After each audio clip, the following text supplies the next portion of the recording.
السلام عليكم ورحمة الله وبركاته. هذه المحاضرة مقدمة لطلبة المرحلة الأولى في قسم الرياضيات، كلية التربية للعلوم الصرفة، جامعة بابل، في مادة أسس الرياضيات الكورس الثاني من قبل الدكتور علي حسين العبيدي. في هذه المحاضرة سنستعرض موضوع العمليات الثنائية binary operation. Definition 519.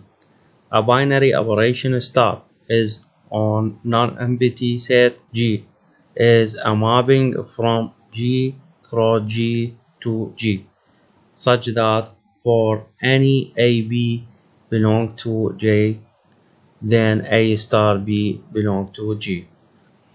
العملية الثنائية STAR هي على المجموعة الغير خالية G، هي تطبيق من حاصل ضرب الديكارتي G تايم G إلى المجموعة نفسها G، بحيث أن لكل عنصرين من عناصر G العملية ستار تشكل من هذان العنصران عنصر جديد موجود أيضا في هذه المجموعة. In other words, the above definition is indicate that G is closed under the operation star or the closure law for star on G. بكلمات أخرى، التعريف أعلى يشير إلى أن المجموعة G مغلقة تحت عملية الستار أو قانون الغلاق للعملية ستار على المجموعة G متحقق.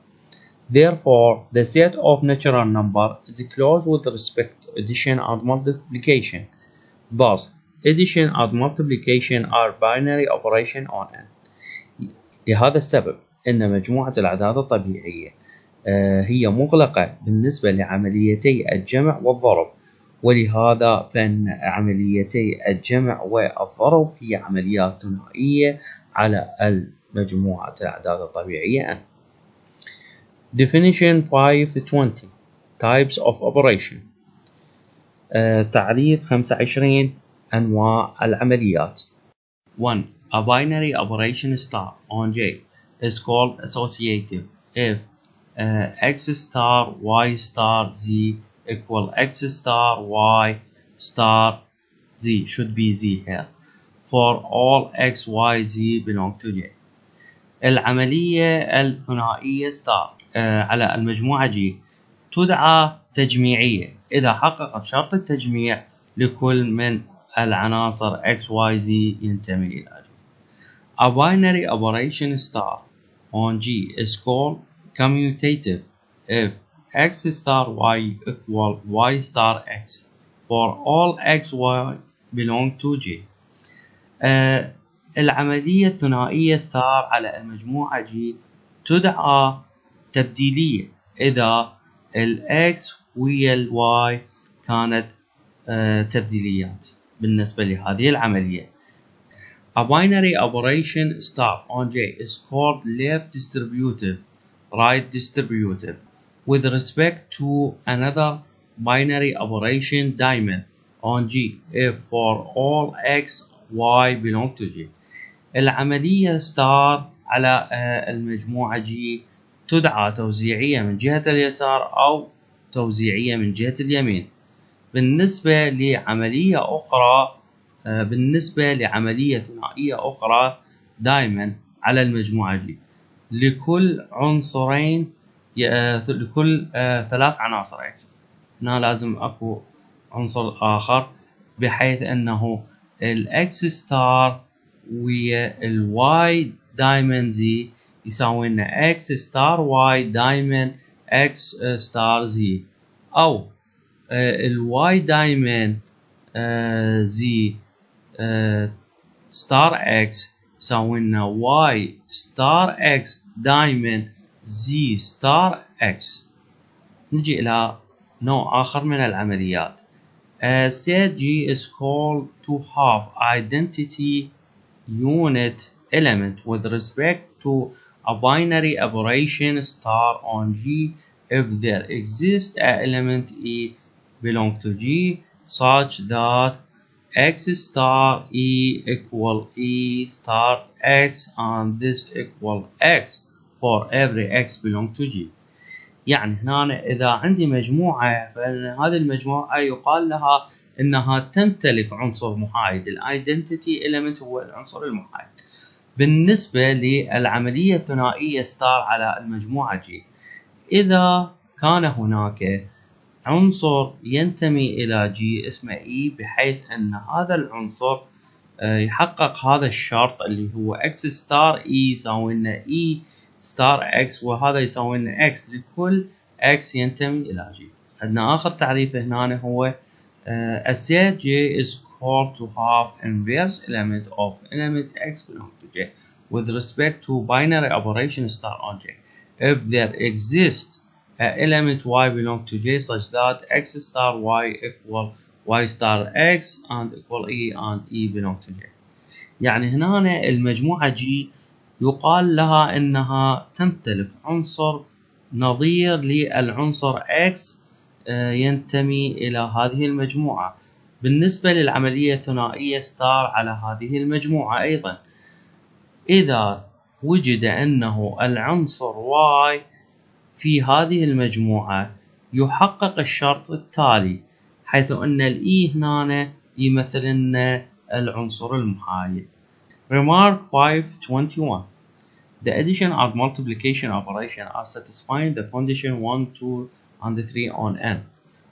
يعني هنا أن عملية الجمع والضرب تحقق الشروط 1 و2 و3 على مجموعة الأعداد الطبيعية. So they are associative, commutative, and multiplication is left or right distributive with respect to addition.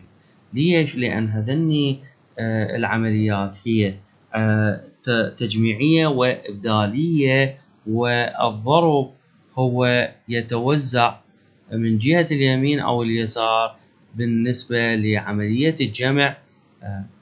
وأيضا عندنا هنا 0 is identity element of natural number with respect addition and 1 is identity element of n with respect multiplication. يعني هنا عندنا الصفر هو عنصر محايد مجموعة الأعداد الطبيعية بالنسبة لعملية الجمع، والواحد هو عنصر محايد لمجموعة الأعداد الطبيعية بالنسبة لعملية الضرب.